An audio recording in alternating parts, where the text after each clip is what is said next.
나라도 백성도 모두 어지러운 혼돈의 시대. 그래도 삶은 이어져야 했고 우리는 그 혼돈을 넘어야 했다.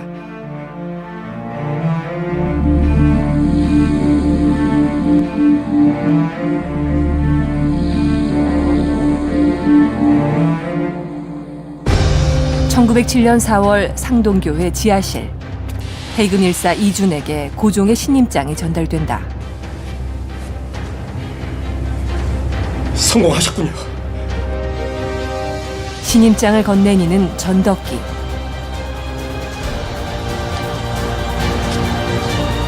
왜 고종의 신임장은 교회의 지하실에서 전달됐을까? 그리고 신임장을 전달한 전덕기는 누구인가?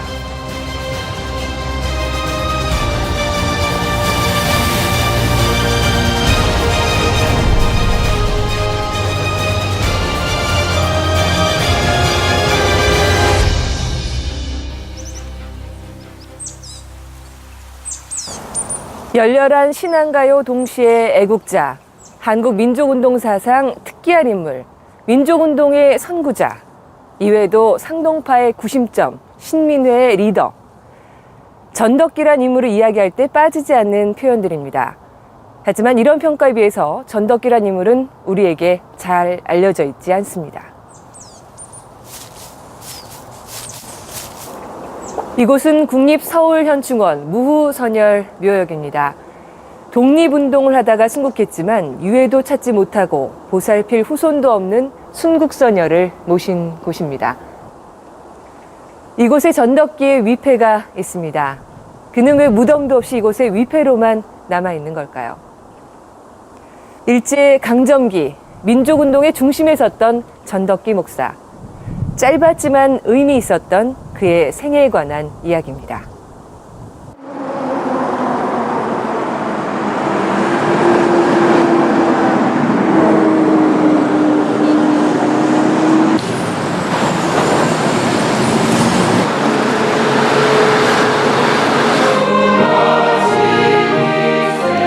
(1888년에) 세워진 우리나라 두 번째 감리교회인 상동교회는 구한말 일제강점기 항일 민족운동의 요람으로 알려져 있다.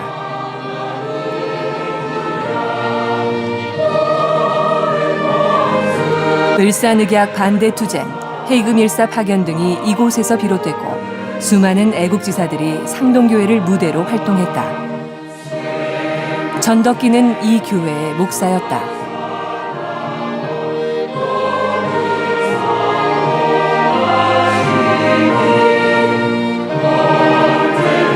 예배당에 들어서면 강단의 독특한 장식물이 유난히 눈길을 끈다. 다른 교회에는 없는 상동교회만을 상징하는 이 좌우에 기도하는 두 손처럼 되어 있는 이 벽돌들을 세보면 33개가 됩니다.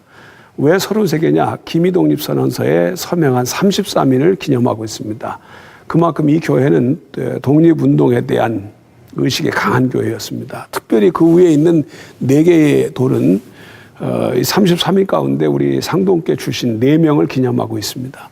그 밑에 있는 2개의 돌은 이 교회의 목회자의 상징으로는 전덕기 목사님을 상징하고 있고, 그리고 또 하나는 이 교회의 평신도의 상징으로는 해금 일사인 이준을 상징하고 있습니다. 상동교회가 민족운동의 중심으로 자리하는 데는 전덕기 목사의 역할이 컸다. 그가 살았던 삶은 어떤 모습이었을까? 교회 역사관에는 이에 대한 단초가 남아있다. 전덕기와 민족운동을 함께한 김진호가 쓴 목사 전덕기 약사가 그것이다. 1875년 12월 서울 정동에서 태어난 전덕기는 9살 어린 나이에 부모를 모두 잃고 작은아버지 밑에서 성장한다.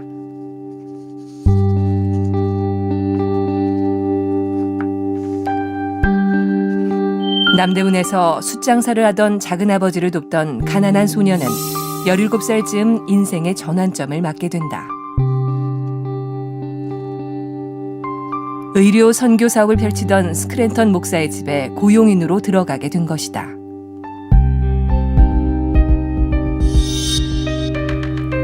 스크랜턴은 1885년 아펜젤러, 언더우드와 함께 한국 선교의 문을 연 개척자였다.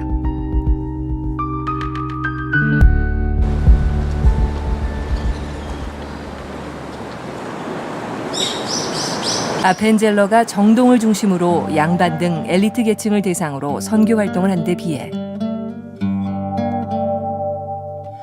스크랜턴은 병원을 운영하면서 소외계층과 빈민계층을 상대로 선교를 펼쳤다.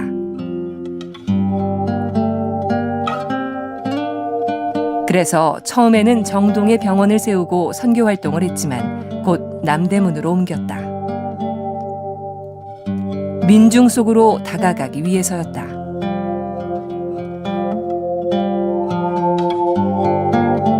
전덕기가 스크랜턴을 만난 시기가 바로 이 무렵이었다.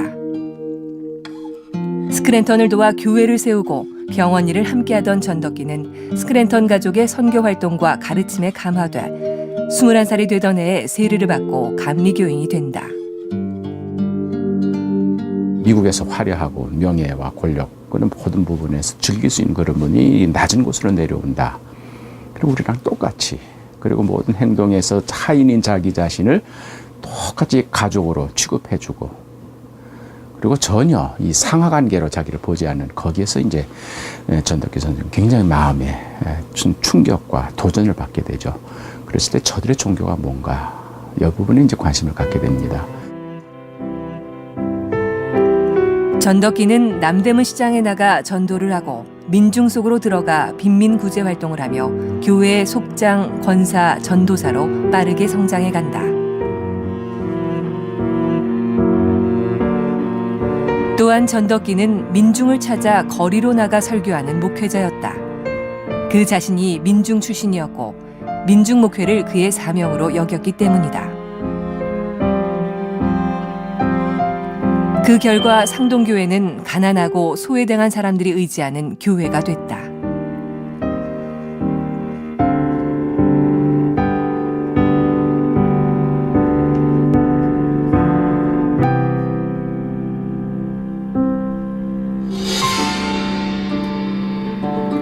(1905년 6월 25일) 드디어 전덕기는 목사 안수를 받는다. 한국인으로는 5번째 목사가 된 그의 목회지는 여전히 상동교회였다. 상동교회 안에서 전덕기의 역할이 커지면서 그를 중심으로 뜻있는 청년들이 모여들게 된다. 그 결과 1903년 5월 상동청년회로 널리 알려진 상동교회 애버청년회가 재조직되고 전덕기는 회장을 맡는다. 1900년대 전반까지는 국내에 정치사회적인 단체가 결성되지 않습니다. 1904년에 보안회 정도인데요. 그러다 보니까 1900년대 전반에도 어떤 민족운동가들이 뜻을 펼 수 있는 공간을 찾다 보니까 기존에 있었던 상동교회 청년회, 즉 상동청년회로 몰려들게 되는 것입니다. 한편 1896년 전덕기는 그의 인생의 전환점이 되는 두 번째 선택을 하게 됩니다. 바로 독립협회 가입입니다. 당시 서재필을 중심으로 독립협회는 자주국권, 자유민권, 그리고 자강개혁 사상을 바탕으로 민족주의, 민주주의 근대화 운동을 추진해 나갑니다. 이곳에서의 활동을 통해서 전덕기는 점차 민족 문제에 눈을 떠갑니다. 이후 독립협회의 안살림을 도맡은 서무부장을 하면서 만나게 되는 이상재, 남궁업, 이승만, 그리고 정교 등은 든든한 인적 토대가 됩니다. 2년 뒤인 1898년 독립협회는 결국 강제 해산됐지만 이곳에서의 경험은 훗날 항일 민족운동을 추진하는 데 소중한 자산이 됩니다.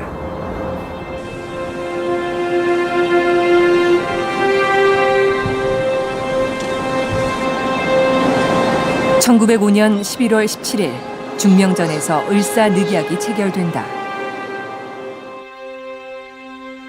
이로써 대한제국은 외교권을 빼앗기고 일제는 통감부를 설치한다.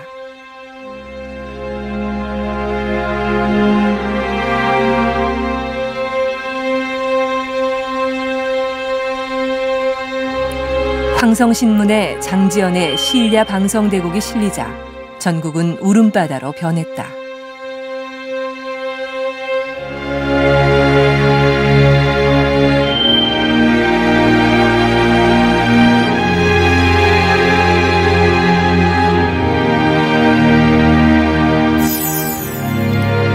시종무관, 민영환 등 10여 명의 지사들이 자결하고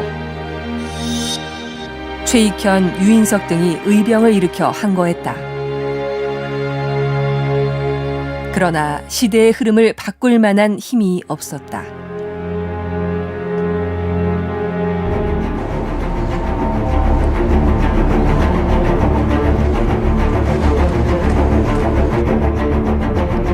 전덕기도 움직였다.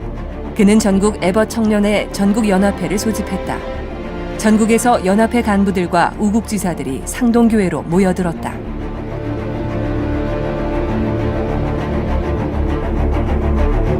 진남포 감리교 청년회 총무로 있던 김구를 비롯 이준, 최재학, 김인즙, 이시영 등도 왔다.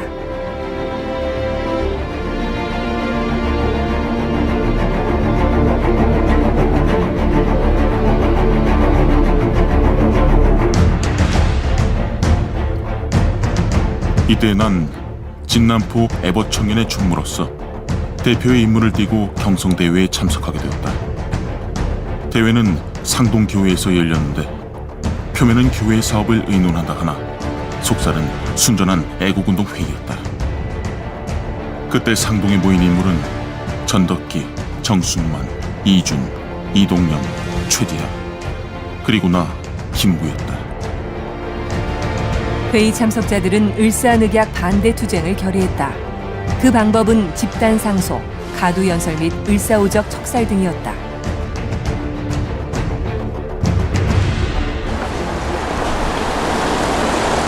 (1905년 11월 27일) 오후 3시 을사늑약 파기를 골자로 하는 상소를 올리는 동시에 대안문 앞에서 시위를 벌였다.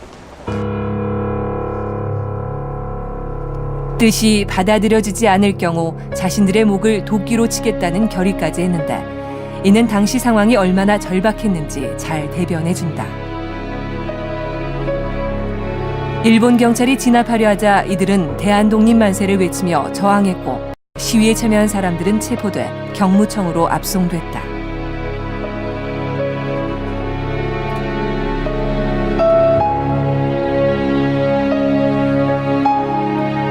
당시 시위 현장에 뿌려졌던 경문이 남아있다.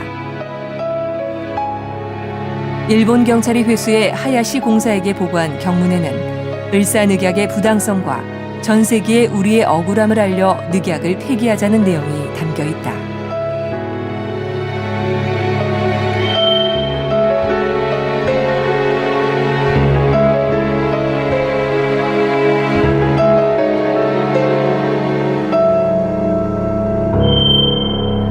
이 경문에 연대 서명한 5명은 모두 상동회의 참석자였다. 집단 상소에 이어 11월 30일에는 종로에서 가두 연설이 있었다. 일본이 우리의 국권을 강탈하여 2천만 시민을 노예로 삼는 조약을 억지로 맺으니 우리는 죽기를 맹세하고 싸우자! 연설이 시작되자 즉각 일본군이 출동해 진압에 나섰지만 참석자들은 굴하지 않고 대한독립만세를 외치며 저항했다. 군중들도 이에 호응해 결국 시위는 투석전까지 벌이며 격렬하게 이어졌지만 끝내는 일본군 2개 중대에 의해 진압되고 말았다.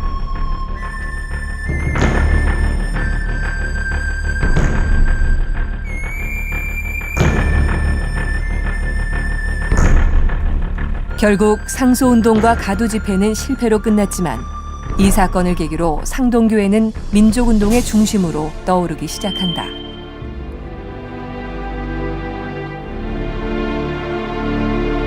한 신문은 최재학 등의 행동을 칭송하며 다른 기독교인들도 투쟁에 나설 것을 권고하기도 했다. 을사늑약이 체결된 이후에 크고 작은 수많은 반대 투쟁들이 전국 각지에서 일어났습니다. 그 중에서도 가장 조직적이고 적극적이고 또 규모도 컸던 것이 바로 그 상동교회를 중심으로 한 을사조약 반대 투쟁이라고 하겠습니다. 그 때문에 아마도 그 상동교회를 중심으로 한 이러한 항일 투쟁, 민족 운동이 전국적으로 널리 알려지고 또 그러다 보니까 애국지사들이 상동교회로 많이 모이게 되는 그런 계기가 되었다고 생각합니다.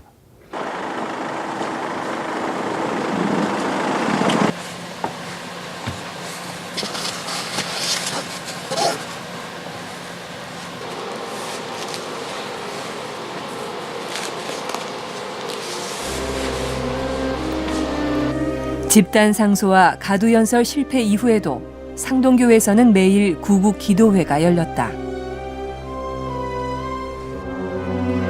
한편으로는 전덕기, 정순만 등 청년 회원들을 중심으로 을사오적을 처단하려는 움직임도 있었다. 그러나 이 시도는 일본의 삼엄한 경비 탓에 무산되고 말았다.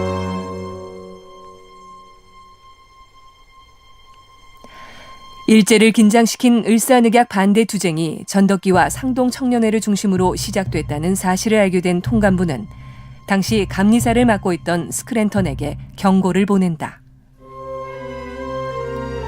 고심하던 스크랜턴은 교회의 목적에 위배되는 활동은 인정할 수 없다는 이유로 자신이 관할하는 모든 교회의 청년회를 해산시킨다.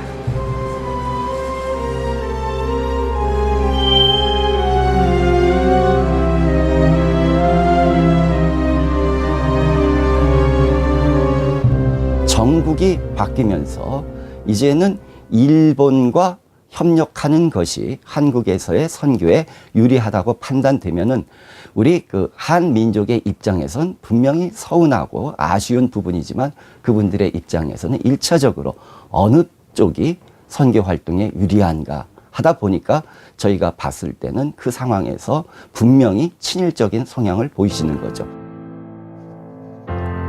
전덕기는 교육에도 남다른 관심을 보였다. 상동교회 안에는 공옥학교와 공옥여학교가 있어 초등교육을 실시하고 있었고 1904년에는 중등교육을 담당하는 상동 청년학원을 설립했다. 교육을 통해 인재를 기르고 민중을 계몽하는 일이 민족운동의 핵심이라고 생각했기 때문이었다. 청년회가 해산되자 전덕기는 청년학원을 통한 교육운동에 더욱 매진한다. 1907년 2학기부터는 3년 과정을 4년 과정으로 늘렸다. 이에 전국에서 수많은 인재들이 모여들었고 애국 인사들도 교사로 참여한다. 1908년부터는 전덕기 자신이 원장을 맡고 학감의 이회영, 국어의 주시경, 역사의 최남선을 기용하는 등 당시 국내 최고의 교사진을 꾸렸다. 1907년부터는 교과목 중에 교련이 눈에 띈다. 체조 과목의 내용이 보통 병식, 즉 교련으로 바뀐 것이다. 교련을 담당한 교사 이필주와 김창환은 구 한국군 장교 출신이었다. 한글은 주시경 선생에게 맡기고 수학은 유일선 선생에게 맡고 다 하는데 이 체조 과목은 이필주라는 분한테 맡겨요. 근데 이필주는 바로 구한국부대 장교였습니다. 이분이 체조 선생으로 들어오다 보니까 과거에 자기가 군관학교, 사관학교에 있을 때 교련, 훈련을 하던 그걸 체육 과목으로 대체하는 거죠. 그렇게 해서 사실은 체육 과목이 군사훈련이 될 수밖에 없었던 거죠. 무쇠골격 돌근육 소년 남자야 애국의 정신을 분발하여라. 동시대 상동 청년학원의 교련 시간에 불려졌던 행진가의 가사가 남아있다. 애국의 정신을 분발하여라. 다다랐네 우리나라의 소년 활동 시대에 다다랐네. 행진가로 불려졌지만 다른 곳에서는 이렇게 소년가로도 불려지고 야구당 가사는 각각 다른 제목의 노래로 전해지고 있는데 그간 곡은 알려져 있지 않았다. 솔솔래 똑같단 말이에요. 애국 계몽 운동을 했을 때부터 나왔던 모든 창가집을 확인을 해보니까 바로 이상준 선생이 직접 작곡했다라고 본인이 밝혔을 뿐만 아니라 그것을 악보로 인쇄된 악보로 제시한 것을 우리가 이번에 확인할 수가 있었죠.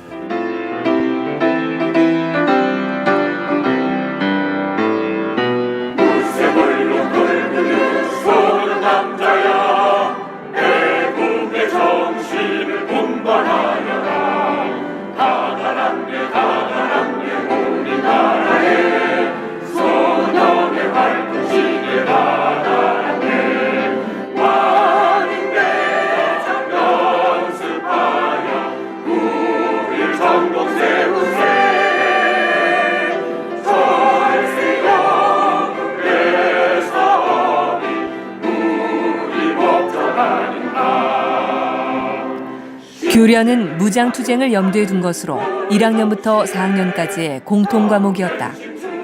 이제 상동청년학원은 대성학교, 오산학교와 더불어 대표적인 민족교육기관으로 자리 잡게 된다. 1905년 을사조약 반대투쟁 이후 상동청년회는 표면적으로도 해산이 되고 비밀리에 활동을 하지만 사실은 그 일제 감시와 탄압 때문에 굉장히 위축이 됩니다. 이때 많은 애국지사들이 공식적으로 참여할 수 있었던 기구가 바로 상동청년학원이었다는 겁니다. 여기에 교사로도 참여하기도 하고요. 또 후견인으로 참여하기도 하고 바로 이것이 1900년대 후반 국내 민족운동계에서 표면적으로 민족운동가들을 결집시킬 수 있었던 조직으로서 상동청년학원이 갖는 또 하나의 중요한 위상이고 의미라고 생각합니다. 영향력이 점차 커지자 전덕기와 상동교회는 통감부의 감시 대상 1급 사찰 지역으로 떠오른다. 이런 상황에서도 전덕기는 동지들을 규합하고 수시로 모여 민족운동의 방향을 토론하며 고민했다. 당시 상동교회에 모여든 인사는 김구, 이동휘, 이준, 이상설, 남궁옥, 이회영, 이승훈 등 민족운동을 이끌었던 인물들을 망라한다. 훗날 이들은 상동파로 불린다.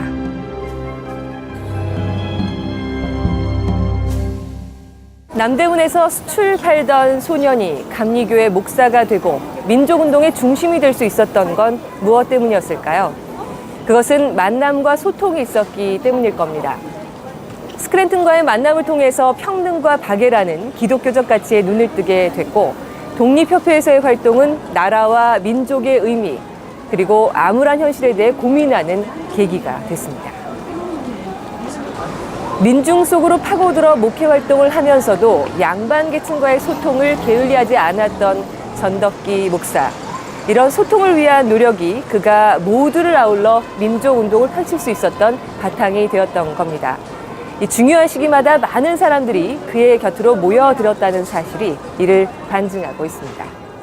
그 옛날 고종 황제의 밀사로 만국 평화회의에 갔던 이준 열사는 이제 말 없는 넋시대에 돌아왔는데 1963년 9월 헤이그 일사로 파견됐다 순국한 이준 열사의 유해가 고국으로 돌아온다.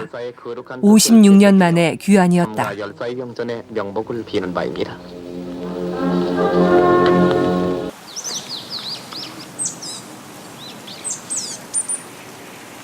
그동안 헤이그 밀사들의 활동과 이준 열사의 순국에 대한 내용은 알려졌지만 밀사들이 어떤 과정을 거쳐 가게 됐는지에 대해서는 구체적으로 알려져 있지 않았다.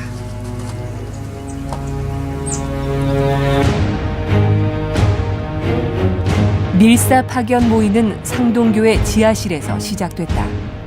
당시 이준은 상동교회 청년회장이었다.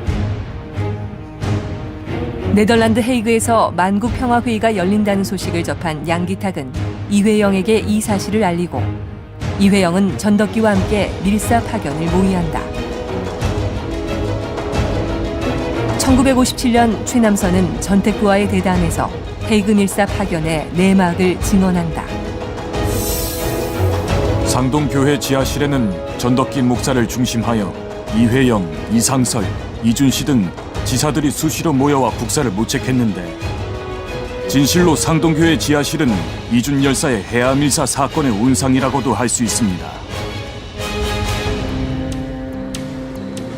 문제는 고종의 신임장을 받는 일이었다. 함령전에 고립돼 일본의 감시를 받고 있는 고종에게 밀사 파견을 상주하고 신임장을 받는 일은 쉽지 않은 일.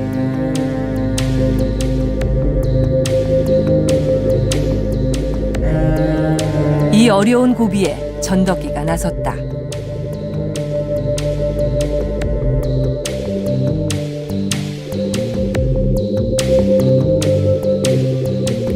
전덕기는 고종의 친전 라인이었던 처의 이종 언니 김상궁을 통해 고종의 허락과 신임장을 받아낼 수 있었다.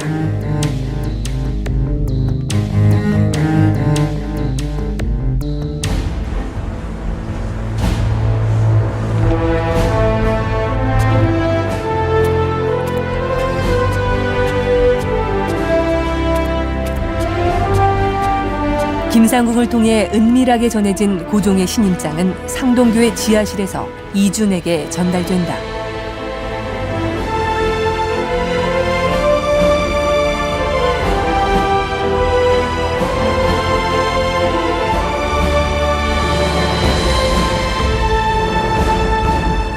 이렇게 헤이그 밀사 사건에는 전덕기, 이회영 등을 중심으로 한 상동파의 역할이 절대적이었다.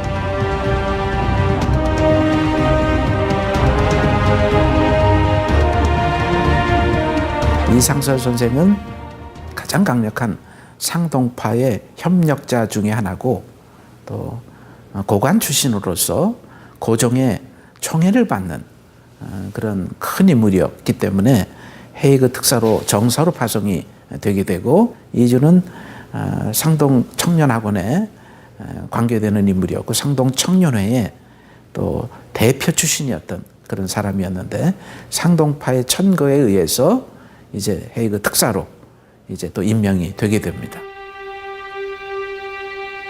이후 이주는 블라디보스톡에서 이상설과 합류하고 러시아 상트페테르부르크에서 이휘종을 만나 헤이그로 향한다.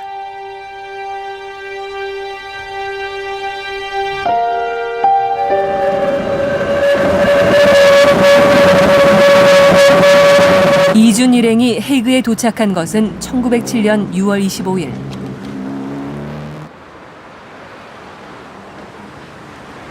다음 날 밀사들은 만국평화회의가 열리고 있는 빈넨호프 왕궁의 리더자를 찾았다.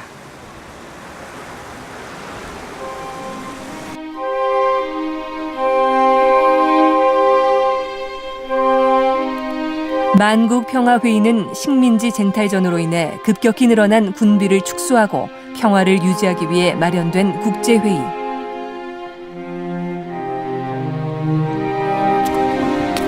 그러나 밀사들에게 회의장의 문은 열리지 않았다. 정식 초청을 받지 않았다는 이유에서였다. 이에 밀사들은 회의장 밖에서 각국 대표들을 만나 청원서를 전달했다.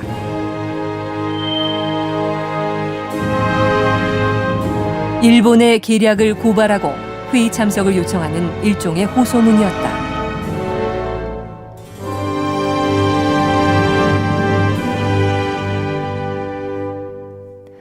이외에도 네덜란드 외무장관에게 회의 참가를 부탁하는 편지를 보내는 등 여러 가지 방법을 강구하지만 끝내 무산된다.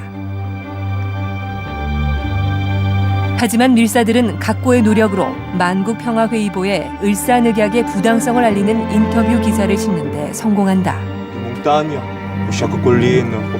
또 이휘종은 친선협회에 참석, 각국 기자들을 대상으로 대한제국이 주권 국가임을 강조하는 연설을 해 큰 반향을 일으킨다. 이후 서방 언론들이 한국이 처한 현실을 자세히 다루기 시작한다. 이들의 외교 활동은 비록 한계는 있었지만 위기에 처한 국내 사정을 전 세계에 알리는 계기를 만들었다. 세계의 다른 모든 국가들은 자기 나라의 이익에 관심이 있었기 때문에 우리 조선의 문제, 대한제국이 독립하는 나라다고 하는 것에 대한 관심은 없었기 때문에 달성을 못했다고 봐집니다. 그러나 이 상동파, 교회를 중심으로 한 상동파 애국지사의 이러한 노력, 또 고종의 염원이 고스란히 이 특사 활동에 담겨 있었다, 그렇게 봐집니다.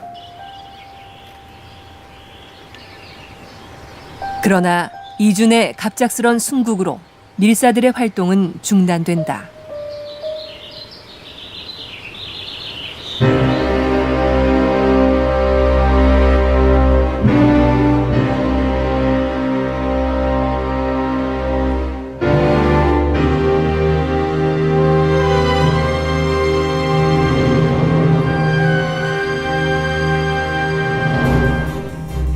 (1907년 2월) 미국에서 민족운동을 펼치던 안창호가 귀국한다.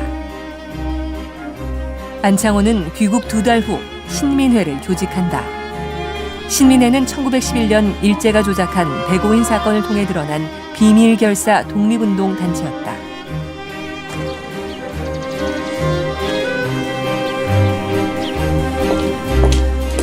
안창호는 어떻게 2개월이란 짧은 기간에 신민회를 만들 수 있었을까? 이 사진은 김진호 목사님. 민족운동가 김진호 목사를 기념하는 교회에 신민회와 관련된 기록이 남아있다. 목사님과는 어떻게 인연을 맺게 되셨나요? 네, 전덕기 목사님한테 세례를 받으셨습니다. 그 세례를 받고 공옥학교 또 상종 청년학원 이렇게 거기서 활동을 하셨고 그 후에 같이 신민회 활동도 같이 하셨습니다. 전덕기와 가장 가까이 있었던 김진호가 쓴 전덕기 목사 소전에는 신민회의 일단을 짐작해 볼 수 있는 내용이 들어있다.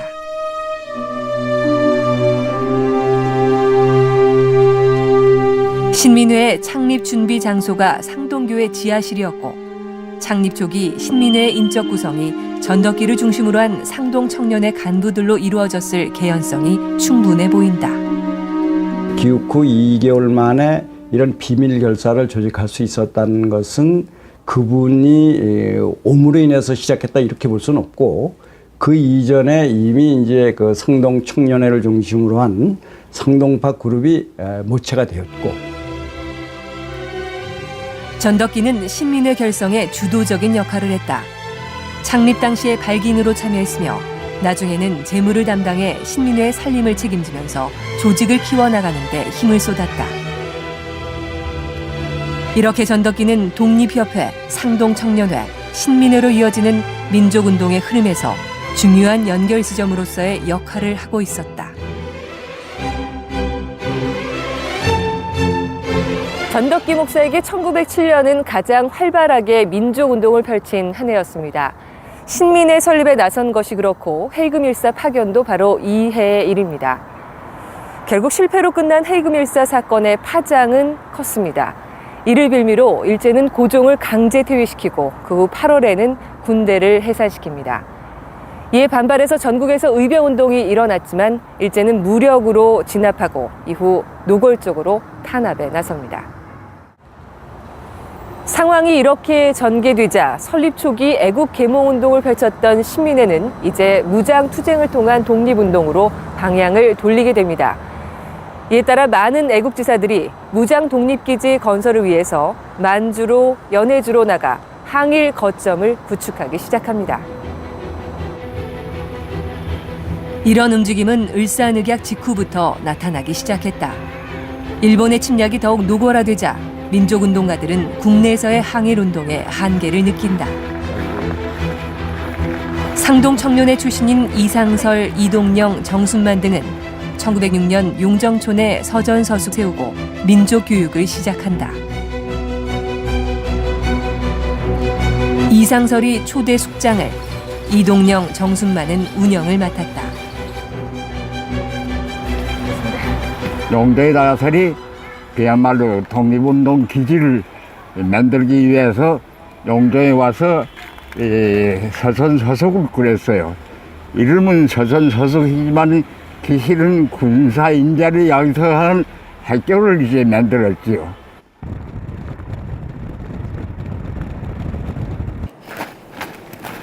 (1908년에는) 김학연이 1년 만에 폐교된 서전서숙의 뒤를 이어 명동서숙을 설립한다. 명동서숙은 1909년 명동학교로 이름을 바꾸고 상동청년학원 출신의 정재면, 장지영 등을 교사로 초빙해 민족주의 교육을 강화한다.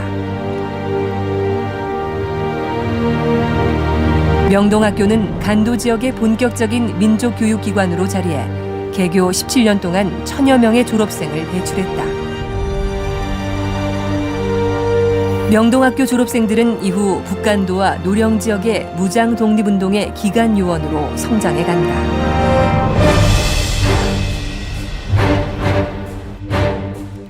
(1909년) 봄 서울 양기탁의 집에서 신민회 간부들의 비밀회의가 열린다. 이날 신민회는 독립군 기지 건설과 군관학교 설치를 결의한다. 이제는 국내에서 무슨 애국 계몽 교육 활동만 가지고는 안 되겠다. 결국은 일제가 우리 조선을 그들의 식민지로 합방을 시킬 것이고 그렇다면은 장기적인 항일 독립운동을 계획해야 되겠다. 그렇다면은 해외에 독립군을 양성하는 독립군 양성 기구를 만들기 위한 그런 그 무장 기지를 만들어야 되겠다.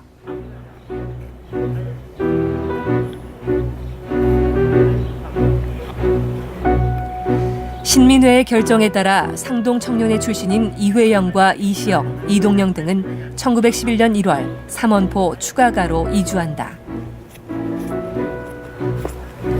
이들은 토지개간과 경제자립을 위해 경학사를 조직했고 사관 양성기관인 신흥강습소도 설립했다. 이동영은 신흥무관학교의 전신인 신흥강습소의 소장을 맡고 이회영, 이상룡 일가는 경제적 후원을 도맡았다. 경학사는 백농일치라는 취지로서 그 둔전제 형식으로 경학사라는 조직을 내오고 그 민족 교육을 통해서 항일 독립운동을 준비하기 위한 민족 정신을 고양하기 위해서 신흥 강습소를 세웠어요.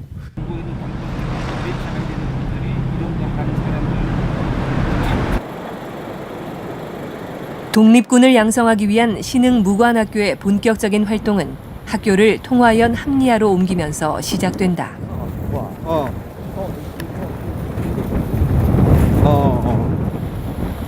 사방이 산으로 둘러싸여 있고 강을 해자처럼 두르고 있는 지형은 비밀리에 군사훈련을 하기에 최적의 조건이었다.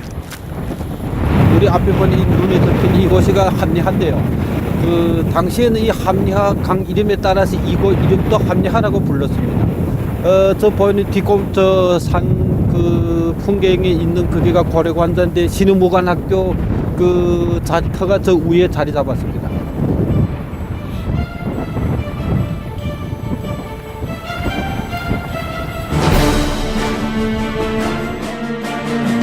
이회영을 비롯한 민족운동가들은 1912년 추가가에서 이곳 합리화로 이주하고 경학사를 부민단으로 1913년에는 신흥강습소를 신흥무관학교로 개편하고 본격적인 군사교육을 실시했다. 신흥무관학교는 이후 약 10년간 3,500여 명의 독립군을 양성해냈다.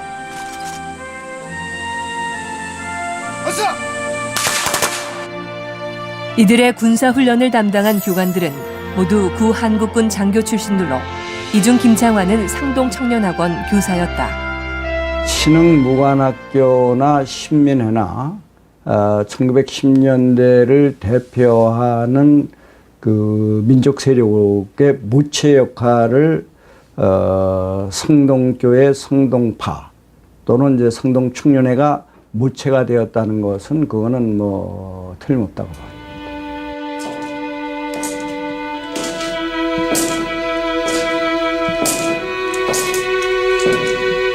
1911년 일제는 이른바 백오인 사건을 발표한다. 이 사건은 데라우치 총독 암살 미수 사건으로 총독부가 고문을 통해 사건을 조작하면서 시작된다.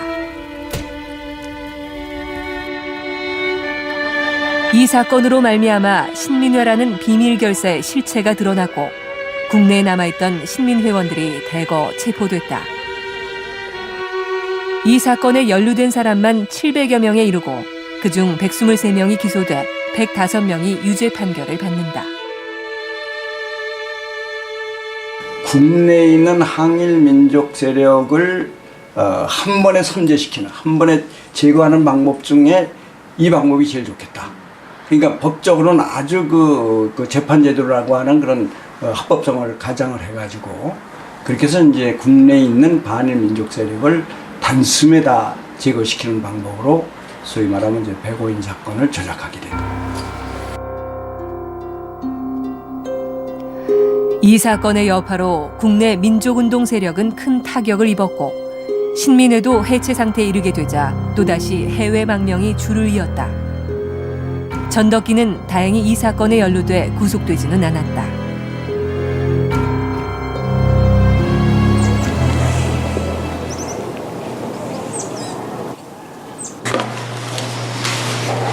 백오인 사건 후 전덕기는 지도부가 와해된 신민회 조직을 추스려 유지해 나간다. 안창호에게 보낸 편지에는 그런 정황이 나타나 있다. 1912년에 보낸 것으로 추정되는 이 편지에는 암호 같은 표현들이 보이기도 한다. 전덕기는 오산학교와 평양의 대성학교 운영을 책임지고 있었고 서간도에서 이동령을 중심으로 추진되고 있던 신흥무관학교 설립에도 관여하고 있음을 알 수 있다. 이분이 백오인 사건 때 제일 먼저 한 거는 백오인 사건 때 투옥됐던 독립운동가들의 가족들을 돌봐주는 거죠. 뒷바라지 해주는 거. 그리고 그 조직을 계속 유지하기 위해서는 회원들을 만나야죠. 비밀스러운. 그래 그런 것이 결국 전덕기 목사님의 역할이고 그런 것을 계속 안창호 선생, 해외에 있는 안창호 선생님과 연락을 취하면서 암호 같은 편지를 쓰시는 거죠.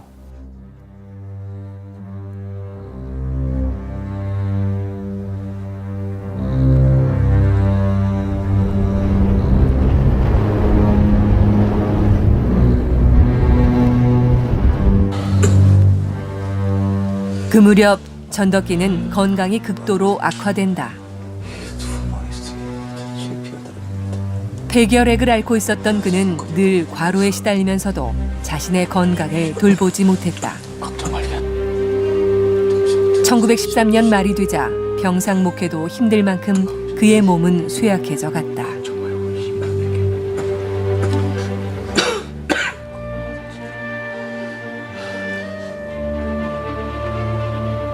그 와중에 1913년 11월 그의 분신과도 같았던 상동 청년학원이 일제의 핍박과 재정 문제로 7회 졸업생을 마지막으로 문을 닫는다. 민족운동의 구심점이었던 청년학원이 사라지는 것은 마치 전덕기의 생명이 쓰러지는 것과 같았다.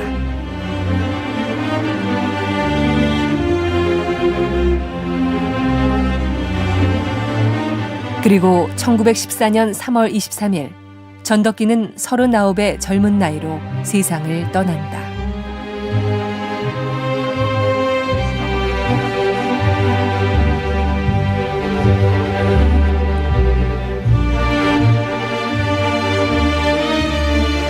그가 세상을 떠나자 많은 이들이 그의 죽음을 애도했다.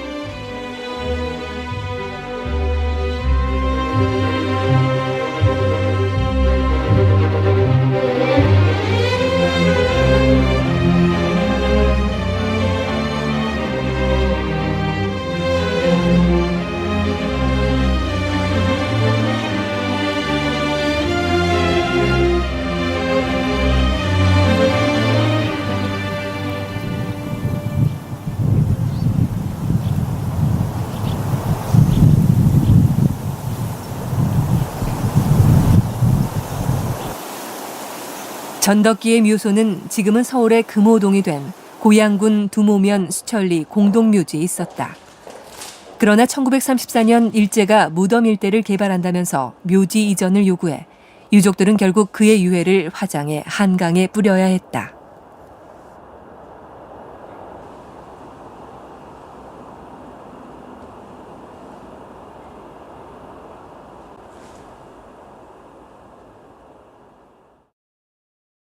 전덕기 목사의 역할은 그 자신이 민족운동에 적극 참여하기도 했지만 각지에 흩어져 있었던 민족운동가들을 한 곳으로 결집시킬 수 있는 그런 역량이 있었고 그만한 인품이 있었고 결국 그 때문에 신민회가 결성될 수 있었고 이후에 해외 독립운동 기지가 건설될 수 있었다는 점에서 1900년대 국내 민족운동 역사에서 전덕기의 위상은 김구 또는 이승만 또는 안창호, 이승훈 이런 분들의 결코 뒤지지 않는다고 생각합니다.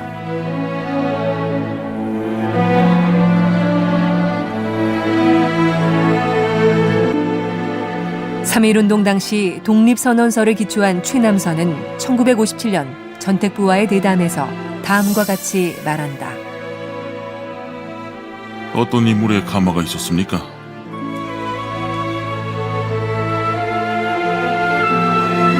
기독교 신자로는 전덕기라는 분이 있습니다. 그는 당시 상동교회의 목사로 열렬한 신앙가요 동시에 애국자였습니다. 나에게는 그의 감화가 제일 많다고 할 수 있습니다. 최남선이 전덕기에게 감화를 받은 것처럼 많은 사람들이 전덕기의 영향을 받았다.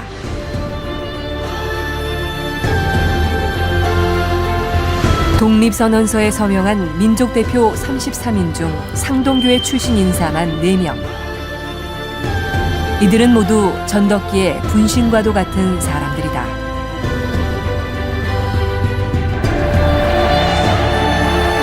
(1919년 3월 1일) 3.1운동이 전국적으로 일어난다.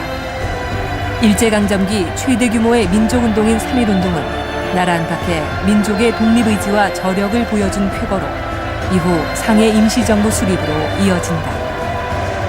3.1운동은 세류, 작은 물줄기들이 흐르고 모여서 1919년에 큰 대화, 큰 강을 이뤘다. 그 이전에 있었던 여러 가지 항일 독립운동, 애국 개몽운동, 구구운동 이런 것들이 모여서 결국 19년에 일어났다.